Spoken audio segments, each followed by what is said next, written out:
welcome back to another edition of the Burnout with yours truly, Tony. And we're going to dive into a disturbing story this time. And Lord knows I try to not even get into these, but some of them just can't avoid. But before we start, we're going to give you the quote of the day. And this is one that I really like because it really hits home. It says, learn to see people for what they are, not for what you want them to be. See, a lot of times we want people to be a certain way, and we want to see them through the lens that we want them to be, instead of seeing them for what they and who they are. People are going. The one thing I know about people, you can hide who you are for so long. Sooner or later, the real you're going to come out. And a lot of people put on these Halloween masks, and then they think that they're fooling everybody. But sooner or later, you got to take the mask off. And that's what I love. Is it said, learn to see people for what they are, not for what you want them to be. And that goes for a relationship. You might want this man is going to do this man going to do this, woman going to do this, woman going to do that. They are who they are. When they show you who they are, trust them, because this is who they are. Let's just dive right into this subject, this story here. And this story, like I say, is one of the most disturbing. It's in the top 5 of one of the most disturbing stories I've seen, and I've had the privilege of talking about it. It says, dad would regularly beat daughter, even for taking too long to eat lunch until the child died of the injuries. When I first seen this, I just said, some people don't need any kids. And this is one. And I'm gonna tell you what I really don't like about how this operated. And let's get into the article first. This happened in Houston, Texas. It says, according to the court documents, the dad, later identified as 33-year-old Justin, was sentenced to life in prison with the possibility of parole. So he must serve 30 years behind bars for his role in the death of his daughter, 6-year-old Ariana. 4 years ago, prosecutors claimed the little girl reportedly died after she was beaten by the father and wife. The defendant's wife, later identified as Jessica, was convicted of the same charges last year, and she received the same sentence.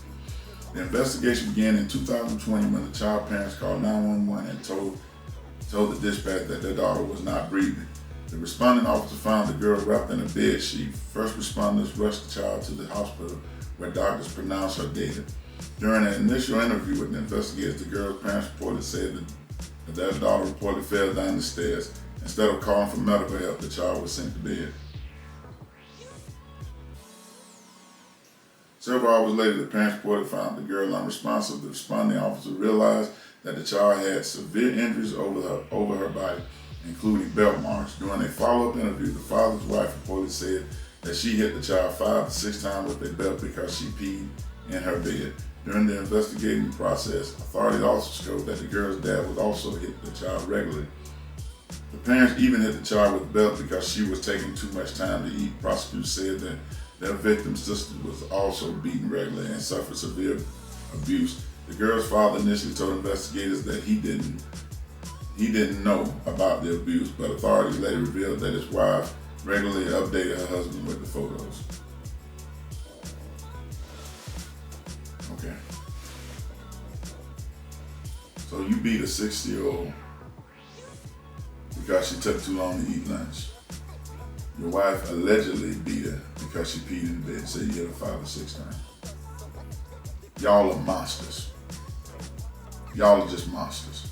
What I don't like about this whole article is this one statement. They were sentenced to life in prison with the possibility of parole. You should not have there should be no possibility of parole. It should be life in prison, no possibility of parole. What y'all did to this 6-year-old girl is inhuman. Y'all are monsters. Neither one of y'all should ever see the day of light again. Ever. And y'all should be, and the prosecutors should be pushing for the fact of no possibility of parole. Your job as a parent is to defend your daughters and your sons, not to abuse them because of because you can. This is the most pitiful display of parenting I've ever seen. If you didn't want her, please give her up. There's a relative that probably could have took her.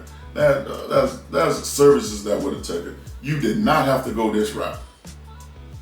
I'm gonna say something that a lot of people ain't gonna like. I hope when y'all get in prison, y'all get beat the same way. I hope they constantly beat you and beat you and beat you until they find you the exact same way they are. There's no punishment they can give you except death.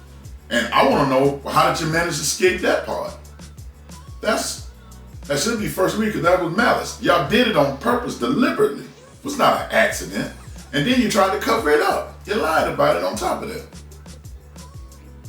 Give me a break. What do you mean? You should not see the day of light. You should rot in prison.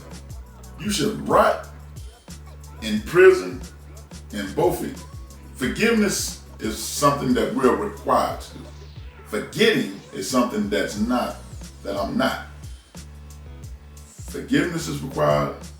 Forgetting is optional. There's no reason that y'all grown men, a grown man and a grown woman beat a 6-year-old and she died of her injuries. There's nothing that justifies y'all actions. I'm sorry. Y'all are the two worst people that I've ever seen. Your job is to defend your kid, and you beat her. She's 5 years old. She peed in the bed. Come on, really? That happens. I know grown people who do it. So you're gonna beat her because she peed in the bed, and then you're gonna say, well, we ain't hit her. I didn't hit her but 5 or 6 times. Well, I hope when you're in prison, they hit you 5 or 6 times. And I can promise you they will. You know, the thing about it, I worked in the correction facility. One thing I know about it, when you get to these places, they know what you did before you walk in the door. They look at TV, they see all the things that's going on, they already know. So you ain't coming there and thinking you going undercover and you're going like, well, I'm just gonna stay here, ain't nobody gonna say. They already know you killed this kid. And they don't really kill them. They don't like that too much either. And I think the abuse y'all gave her, this little 6-year-old girl, beautiful little girl, I think y'all should get the exact same amount of abuse. I think it should be worse. I don't have no use for any person that. There's one thing to discipline your kids. It's the next thing to abuse them for no reason. Because she ate too slow, and y'all just wanted to beat her. Y'all wanted to abuse her. Y'all were looking for any little thing to hit this young lady. And as strict as the laws in Texas, what do you mean you have to serve 30 years before you get parole? You shouldn't even be allowed to go up for parole. Neither one of y'all. Because y'all are monsters. Y'all are straight up monsters. And y'all are disgraceful. And to me, that's so hurtful that I look at these kids, they defenseless. They depend on you to protect them, to provide for them. And how does it feel the person that you rely on to protect you is the one that's abusing you, and eventually the one that killed you? And the prosecutor saying 30 years with the possibility of parole. No, I'm going for 2 things. If I can't get the death penalty, I'm going for life without the possibility of parole. You know, I don't understand this really. Maybe somebody can explain this to me. And I'm all for law enforcement. Why is a 6-year-old defenseless kid get killed and they get 30 years with possibility of parole? But if you kill a corrupt cop, they automatically try to give you the life without parole or death penalty. Why is that more severe than the child or any individual who gets killed who can't defend themselves? Why is the law built and geared up to give you harsher penalties for any action against the police, but more lenient penalties for just a regular civilian? And trust me, I'm all for law enforcement because, you know, we got some people out here that's messed up. But when a cop does something and gets sentenced, they don't. It's like more of a slap on the wrist. Shouldn't the penalty be harsher for them? Because number one, they are here to uphold the law. They're here to protect you. But why do we get them more leniency when they do something, but it's harsher when the regular civilian does something? It seems like they got the thing backwards. You should give the police the stricter sentence because you knew better. Because your job is to protect and serve. Why you shouldn't, just because you do it, you shouldn't get immunity. If more polices were like some of the ones I've read that actually do their job and do it right, I got a couple of friends that are police. Got a friend that's a state trooper, and they are good people. They are fair. They uphold the law. They don't go over their boundaries. They don't try to play bully ball. They don't try to do things above and beyond just because they know they're police and state troopers. I'm not talking about them. I'm talking about the corrupt ones. When you shoot somebody when it wasn't necessary. When you use excessive force when it wasn't necessary. But we're gonna get onto that that's another topic for another day. But right now I wanna get back onto this. Texas is supposed to have one of the toughest laws on the book as far as crimes like this. Why did y'all settle for 30 years with the possibility of parole? You should eliminate that possibility off the top. Both of them should get life in prison. No possibility of parole. What y'all did to this young girl was torture. You knew this girl couldn't defend herself. She knew she wanted to fight back. She couldn't do anything. Y'all beat a defenseless person. Y'all a bunch of cowards. Both of y'all are cowards. And if it was up to me, what I would do is I would love to be put in a cage with either one of them. And I would love to beat them like they beat her. It's easy to beat somebody that can't defend themselves. Beat somebody your size. If I was this girl's uncle, I would go out and I would love for them, hey, let's do justice. Put them in a cage with me.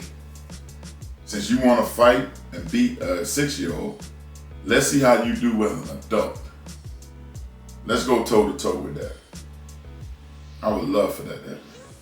That would be justice for me. So you'll get a taste of what this young girl went through, where both of y'all cowards did that for no reason. Both of y'all are monsters, and you should be treated as such. And that's the sad part about it. Y'all are monsters, and it's pitiful. I hate seeing stories like that. And then you want to lie and say she fell down the stairs.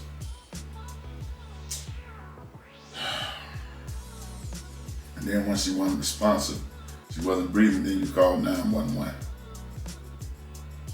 That lie that's not even a good lie. But either way,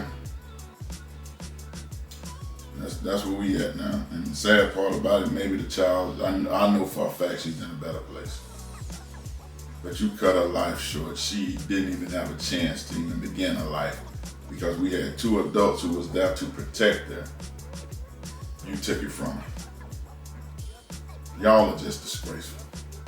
And while y'all I will bury you so deep in the jail system, there for you, they have to pump air to you. That's what I would have done, because you would have never been seen a day of light. The only light you will see is when we give you 1 hour PT, because that's the only time you're coming out.